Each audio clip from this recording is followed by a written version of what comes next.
Conversations with Elders, hosted by yours truly, Louis Marie Blanche, welcoming you to Glastonbury Radio 432, where we will be TED Talking in tongues with the elders of all ages, all generations, all races, cultures, and creeds. All gender, religious, or political preferences will be honored and encouraged on Glastonbury Radio 432, Conversations with Elders, where it is our treasured pleasure to roll out the red carpet of golden liquid love light to you in honor of the Queendom Come, soul dancing free to life's heartbeat drum, in honor of mother, daughter, sister, lover, priestess, goddess, friend, sharing the blessings of love's perfect stranger, Deja Vu, welcoming you to Glastonbury Radio 432. It's too cosmic, much too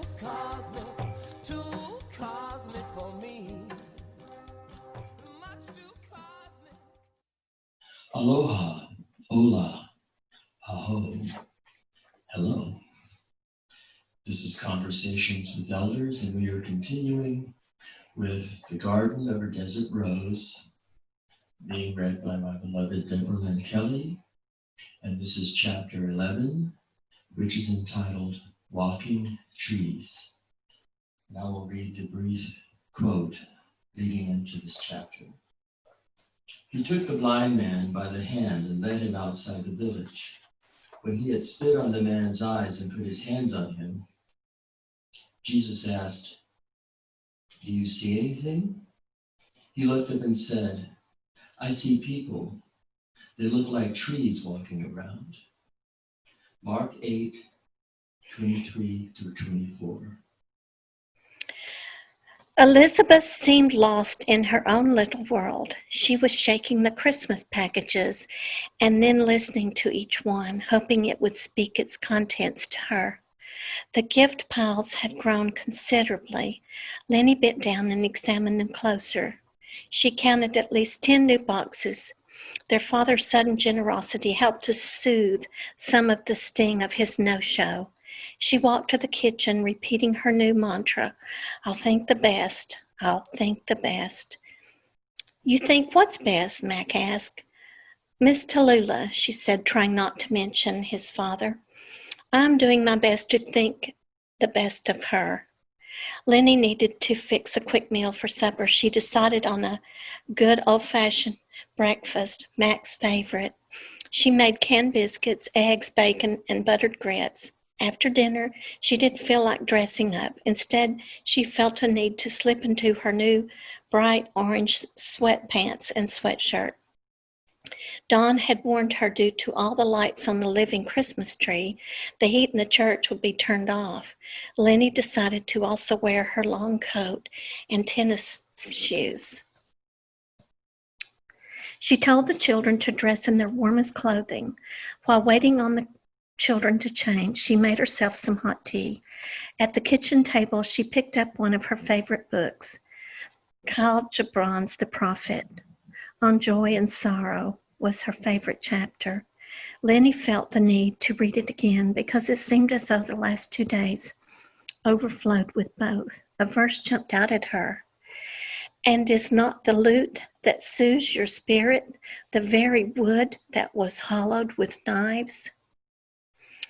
Last night, her ex-husband's actions had cut a deep wound in her heart. She mentally prepared for the worst, and it happened. What role she played in distancing him from his children, she wondered. If any, it was certainly unintentional. If the symbolic wood of Lenny needed to be sliced and diced, she hoped to become a soothing instrument and not a pair of angry drumsticks beating on everybody's last nerve. Mac walked out of his room wearing a sloppy football jersey and baggy pants. She almost sent him back into the bedroom to put on more presentable attire, but changed her mind. Elizabeth wore a rainbow-colored wool sweater and checkered slacks. Nothing matched. In an odd way, it looked cute. As Lenny brushed her daughter's hair, she thought about how often she worried too much about outer appearances. A healing story from the Bible immediately popped into her head. It was about the first time Jesus used his own spit to heal someone. The attempt gave the man only half sight, and with half sight, he saw people as walking trees. Then Jesus performed the miracle all over again, and the second time the man saw clearly. Lenny wondered if perhaps his first sight, following the initial healing, was more about seeing the energy of people.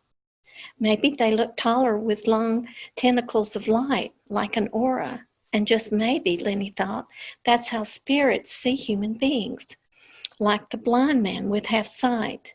Lenny made a mental note she wanted to paint what that might look like. She found it much more fun to express herself with visuals than trying to rationalize life with plant-like terminology. Before they went out the door, Lenny took her new ornament from Katie out of its gift bag. She held it in her hand and shook it up. The stars danced in swirls. She hung it high on the tree beneath the watchful eye of their new tree angel. Then they piled in the car and were on their way. They arrived at the church 15 minutes before 8 o'clock. Lenny was astonished at the tremendous turnout.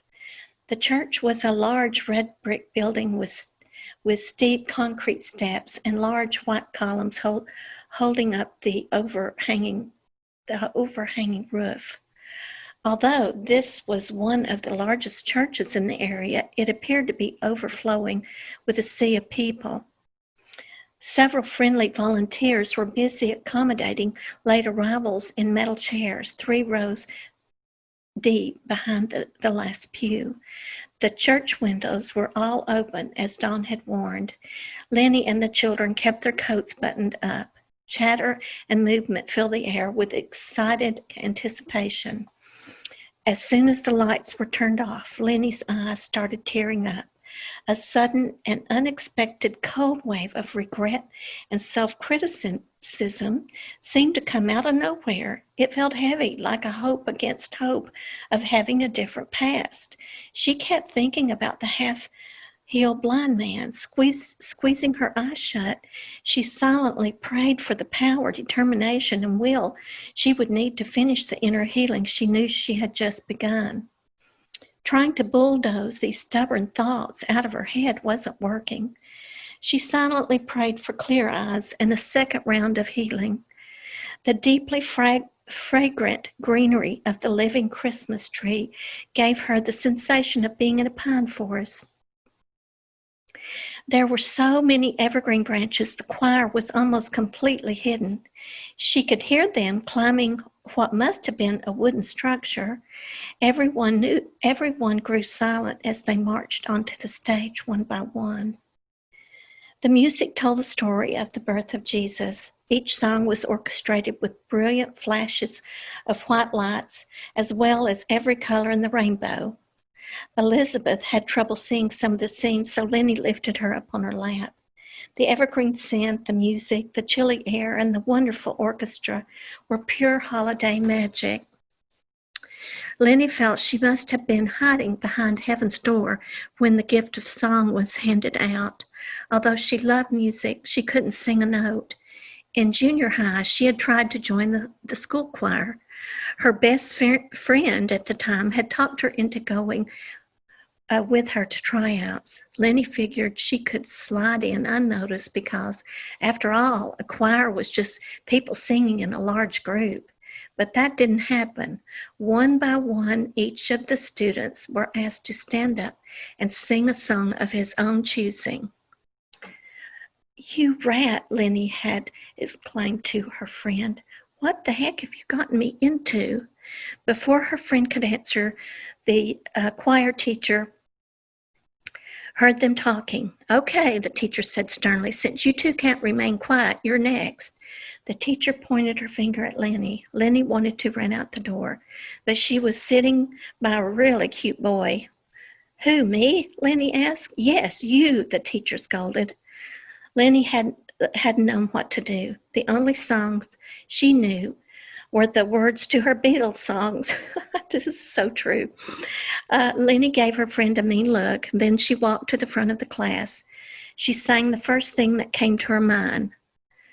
Well, shake it up, baby, now. Shake it up, baby. Twist and shout. Twist and shout. Come on, come on, come on, come on, baby, now. Come on, baby. Come on and work it on out. Work it on out. The students exploded in laughter. Lenny's friend was bent over like a pretzel. But rather than feeling embarrassed as she had feared, Lenny actually felt a little empowered. The cute boy in the back of the room began clapping his hands to the beat of Lenny's song. It had made her feel more cool than foolish. Unfortunately, the teacher wasn't the least bit impressed. Young lady, the teacher said sternly, we'll have no horseplay in my classroom. Do you understand me? Lenny had no recollection of what happened next, but it was definitely the last time she tried to sing in front of an audience. Since choir was an elected class, she elected not to return. In the closing moments of the Living Tree program, the rainbow-colored Christmas tree lights turned into a blazing white cross, a wonderful reminder of God's forgiveness. God knew his children. He knew the paper flower love they often loved each other with. And he also knew deep down Lenny was a desert rose, capable of finding her season in which to bloom. This thought made her smile. Soon the program ended, and everyone's cars seemed to be pulling out of the church parking lot at the same time. The air was bitterly cold. Dawn's house was within walking distance from the church, but it was definitely too cold to walk.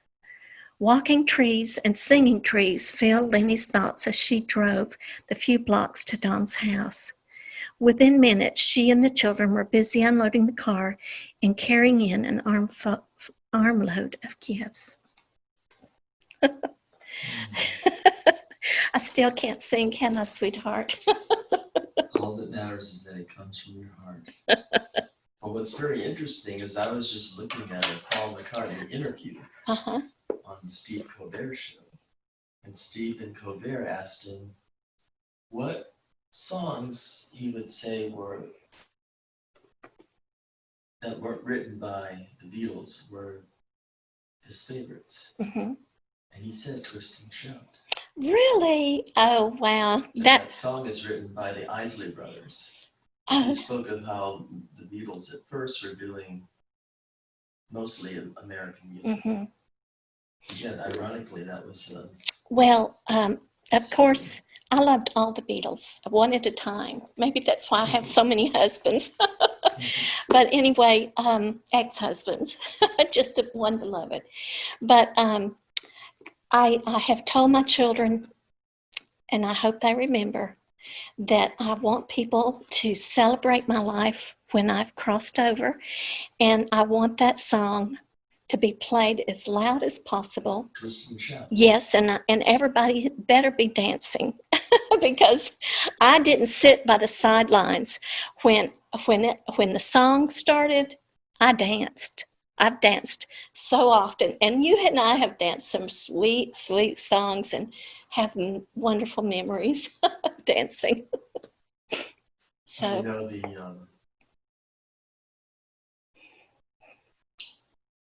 the walking trees might actually start dancing too.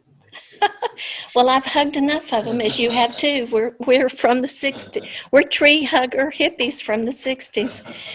I know, I want to say this, that when we did I think it was our last, maybe not our last sweat lodge, but it was a Cherokee man that talked about the Native Americans respecting the trees as, what did they call them? The tall ones. They had respect and saw all of nature as our brothers, our sisters. Mother Earth was truly a nurturing mother to be honored and respected, and Not then was, but is. Always will be in the nature's way, that you and I follow, of course. and we must love and protect her. And then there was Father Sky. But Father Sky is also here, here in our hearts, Father Sky. Actually, Jesus told his disciples, which has been quoted 1,001 times, more so lately, that he told each of his disciples, "Know ye are gods?" Exclamation mark, question mark. What's wrong with you? Greater things can you do than I've done, because of my powerful oneness with the cosmic Father, the mind of God. And he gave us this gift. It's up to us, though, to manifest it. That's about it. That's about as much preaching as I probably should say. Well, is there any other wisdom from the Walking Trees chapter that you would like to share? Well, a lot of teachers get a half-truth and think they have the whole truth. Or often we have a half healing, and we must patiently await the total whole healing. And it's holding, how would you say this, Louis? It's holding on to the belief, like the Ted B, knowing that our thoughts, our emotions, our desires, and our beliefs create our reality on earth. And sometimes we slip back into, this is too good to be true. I can't heal. This is cancer. This is blindness. And I literally have been around healers that people have thrown their crutches down, walked that hadn't walked, or seen that hadn't been able to have their sight. I've witnessed it, and it is possible. And it's a matter of, it's like everything that Dr. Joe Dispenza says. If you want to know about healing, then open your mind and hearts to all his teachings. Because when this pandemic started, I took a 3-month class online, and I learned so much. And he teaches this. That's all I'll say. I'm not a teacher of this, but he is. And it's phenomenal. People have had unbelievable spontaneous healings. I have 2 small ones, but yes, I do believe. The infusion of energy into the thought, which Dr. Joe speaks of that, and people that understand this process. I do sacred sound sessions, and you can say healer, we're really facilitators of the process. We bring the process to the person that is there to receive it. But it is the recipient of the healing that is the key to the whole process, because it is the power of belief and the energy of that power in the belief that infuses the intention with what makes it work. Right.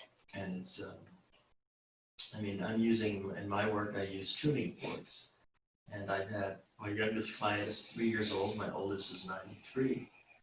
And in one case, I had an 80-some-year-old woman whose hand, one of her hands didn't function. And with one session, she was able to get movement in her hand. And I did the sound session with her, but I was just as humbled by the process as anyone might be. I make it my intention as I do it is like a living prayer. I put my thought into it and I surrender to the moment. But the healing process really requires the person that's seeking to truly believe in what's happening. And since you have done several healings with me throughout the 6 years I've known you, physically your hands get really hot and you become a conductor of, I'll simplify this, the Holy Spirit. And that's the divine feminine. and in the way I see, the way I like to see and choose to see. So yes, it's the Holy Spirit is present, definitely present in all healings that I have witnessed. And you know, when I met you, I had a serious illness. In fact, my pancreas had stopped working due to a parasite I got when traveling overseas. And how could this happen to me was my mindset. I can't believe this. I just am going to refuse to believe that I have to live with this for the rest of my life. And I got an opportunity to go to study under a healer. And had I not chosen to go to see that, to take a course in healing from this healer, I could not have met you. And so there's a blessing in that particular illness. And so we never know. I mean, it may be like Paul, the thorn in my side that I'm to live with, or I may walk out of it tomorrow. Praise the Lord. But I'm just going to not get in a bad state of mind saying, oh, poor, pitiful me. Look what I have to deal with. Needles and insulin. Oh, my goodness. But I'm thankful for those. And as my doctor said, without them, I wouldn't be alive right now. So there's a blessing, and even in sickness that hasn't gone away yet. But I'm always telling him, well, I'm going to walk out of this. And he's always telling me, well, great, I hope you do. We'll both be famous if you manifest this. I said, perfect. I'm open for that. So, yeah. Well, that process that we're speaking of, I like to say we surrender in submission and total service to Creator and creation. Because the humility of surrendering and submitting yourself to serve creation, to serve all kingdoms, the mineral, animal, plant kingdom, human kingdom, the ethereal kingdom, all the kingdoms in creation, we can see them as we say, ahoma takiasa, and we see them all as our relations. Right. And so I love that. Yes. Ahoma takiasa to you. At this session, we're ending chapter 11 of Deborah L. Kelley's Garden of the Desert Rose, to be continued. Bless you and thank you very, very much. Namaste.